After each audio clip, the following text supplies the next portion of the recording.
Ini lumpurnya ini sekitar 2 meter lebih. Tingginya ya, yang kita lewatin ya.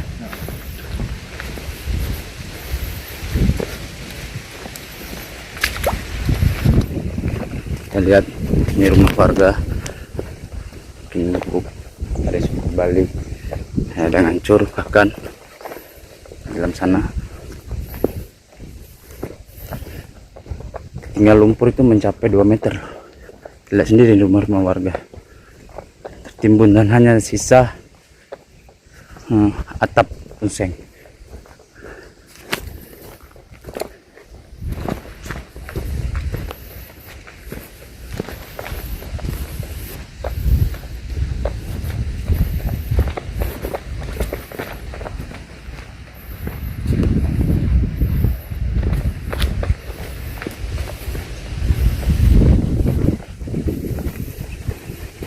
Jangan lupa subscribe channel YouTube Vlog Jurnalis Kutaraja, catatan seorang jurnalis.